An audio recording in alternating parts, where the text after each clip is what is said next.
철학은 어떻게 삶의 무기가 되는가? 메멘토 모리. 자신의 죽음을 기억하라 또는 너도 언젠가 죽는다는 걸 잊지 말라는 뜻을 가진 라틴어입니다. 스티브 잡스는 스탠포드 대학 졸업 축하 연설에서 암투병을 통해 얻은 죽음과 삶에 대한 깨달음을 생생히 전합니다. 그는 연설에서 우리는 곧 죽는다는 사실을 늘 기억해야 하며 죽음은 우리 모두가 공유해야 하는 최종 목적지라고 말합니다. 제가 17살 때 이런 글을 읽었습니다. 매일 하루를 인생의 마지막 날처럼 살아간다면 당신이 분명히 올바르게 살았다는 것을 알게 될 것입니다. 여러분에게 주어진 시간은 한정되어 있습니다. 타인의 삶을 사느라 시간을 허비하지 마십시오. 지금부터 여러분 인생에서 단 하루의 시간이 주어진다면 무엇을 하시겠습니까? 아마도 24시간 뒤에 죽는다고 생각하면 당장 무엇을 해야 할지, 어떻게 남은 시간을 보내야 할지 생각하게 될 겁니다. 현재를 살아가는 사람들은 시간을 가볍게 여기지 않습니다. 메멘토 모리를 기억하기에 지금 이 시간을 살아갑니다. 오늘 소개할 도서는 철학은 어떻게 삶의 무기가 되는가입니다. 철학하면 왠지 따분하고 재미없게 느껴지곤 하는데요. 저도 한동안은 철학은 전혀 나와 관련 없는 학문이라 생각한 적도 있었습니다. 그런데 어느 날 갑자기 가까운 사람의 죽음을 목격하면서 삶과 죽음에 대해 생각하게 되었고 철학을 공부하는 계기가 되기도 했습니다. 우리는 왜 철학을 공부해야만 하는 것일까요? 어떤 이는 철학 공부를 한다고 하면 공자 소크라테스가 밥 먹여주냐며 걸핏하면 쓸모없는 학문으로 폄하하기도 합니다. 하지만 저는 철학을 공부하면서 단기적으로 가장 비효율적인 학문이 중장기적으로 가장 고효율적인 삶을 살아갈 수 있게 하는 길잡이가 되어준다고 생각하게 되었습니다. 분명 철학은 매우 유용한 학문임에 틀림없습니다. 그럼에도 불구하고 우리가 철학을 소홀히 대하는 가장 큰 이유는 당장 삶에 적용하기 어렵다고 생각하기 때문입니다. 예컨대 데카르트와 같은 철학자가 남긴 명제, 즉 나는 생각한다, 고로 나는 존재한다를 배운다고 해서 당장 현실에서 써먹기가 어렵다는 의미입니다. 이런 말은 때론 너무 진부하게 느껴지기도 합니다. 그래서 현대를 살아가는 우리들이 데카르트의 말을 듣는다면 아, 그거야 그렇죠 라는 심심한 반응을 보입니다. 철학을 처음 공부하는 사람들은 최대한 빨리 핵심만을 공부해 삶에 적용하고자 합니다. 사유 과정은 생략한 채 철학자들이 남긴 명제에만 집중합니다.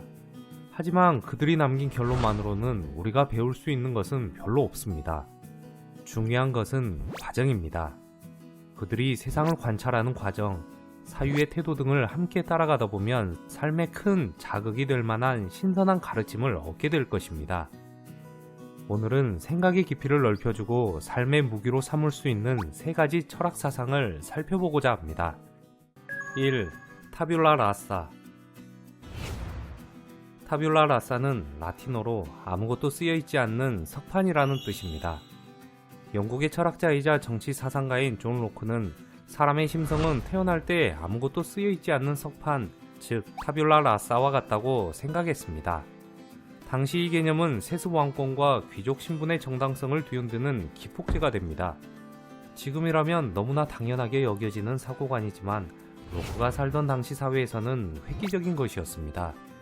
누구나 태어날 때 마음 상태가 백지라는 것은 인간에게 타고난 우열이 없다는 것을 뜻하기 때문입니다. 그는 개인의 소양은 모두 태어난 후에 어떠한 경험을 하느냐에 따라 결정되고 이는 교육에 의해 인간이 만들어진다고 보았습니다. 로크는 오늘날 현대사회에 가장 큰 영향을 미친 철학자 중 한 명입니다. 그를 빼놓고 자유민주주의를 논할 수 없기 때문입니다. 절대왕정 시대의 정부의 구성과 한계에 대해 뚜렷한 금을 긋고 보다 확장된 대중의 권리를 천명한 그의 정치 이론은 이후 민주주의의 토대가 되었습니다. 결국 로크의 이론은 영국의 명예혁명을 성공시켰고 프랑스 혁명에 영향을 끼쳤으며 미국 독립선언서의 밑그림이 되었습니다. 존 로크는 타고난 능력이란 없다. 경험을 통해 인간은 무엇이든 될 수 있다고 말합니다. 그의 주장처럼 우리가 경험과 학습에 의해 얼마든지 배울 수 있다면 인생의 어느 시점에나 적용해 볼 수 있을 것입니다. 인간의 수명이 100세에 이르는 시대, 다시 새롭게 배우는 일이 무엇보다 중요해졌습니다. 특히 오늘날처럼 기술의 발달이 두드러지는 사회에서는 한번 배운 지식이 금세 진부해지고 마는 경향이 있습니다. 이 사실을 생각할 때 자신의 경험을 초기화시킬 수 있느냐가 관건이 될 것입니다. 2. 타자의 얼굴. 철학에서는 남을 타자라고 부릅니다. 에마누엘 레비나스는 무엇보다 타자의 중요성과 가능성에 대해 논한 철학자입니다. 그가 말하는 타자는 소통이 안 되는 사람, 이해할 수 없는 사람을 뜻합니다. 그런데 우리들의 삶에서 서먹한 상대, 소통이 안 되는 타자가 왜 중요한 것일까요? 이에 대해 레비나스는 다음과 같이 간단히 답합니다. 타자는 깨달음의 계기다. 그는 자기중심적 전체성을 깨트리고 타자의 무한을 받아들여야 한다고 말합니다. 우리들은 자기 시점에서 세상을 이해한다 해도 그것은 타자에 의한 세상의 이해와는 다릅니다. 물론 타자의 견해를 내 생각은 틀렸어 라며 부정할 수도 있습니다. 실제로 인류에게 일어난 비극의 대부분이 자신은 옳고 자신의 말을 이해하지 못하는 타자는 틀렸다고 단정한 데서 야기되었습니다. 그러나 나와 세상을 보는 관점이 다른 타자를 배움과 깨달음의 계기로 삼는다면 우리는 지금까지와 전혀 다른 관점의 가치관을 획득할 수 있습니다. 일본 역사학자 아베 기냐 교수는 안다거나 이해한다는 것을 바뀐다는 뜻이라고 말합니다. 즉 안다는 것은 그것에 의해 자신이 달라질 수 있음을 의미한다는 사실입니다. 레비나스는 서로 이해하지 못하는 타자와의 관계라 하더라도 얼굴을 마주함으로써 이해의 가능성을 교환하고 이로써 관계성을 파괴하는 사태를 막을 수 있다고 말합니다. 어떤 사람에게는 정답인 것이 다른 누군가에게는 정답이 아닐 수 있습니다. 그가 말한 타자의 개념은 오늘날 그 중요성이 점점 커지고 있습니다. 3. 르상티망.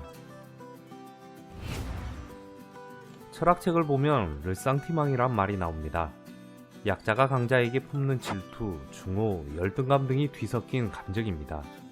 한마디로 시기심과 질투로 번역할 수 있는데 르상티망을 잘 관찰하면 비즈니스 기회가 보입니다.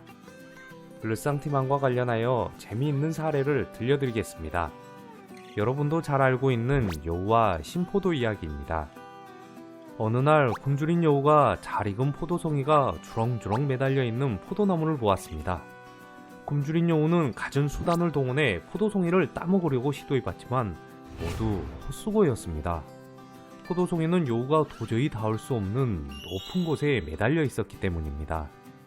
결국 여우는 허탈한 실망감을 감추고 마음을 바꾸었습니다. 그리곤 중얼거립니다.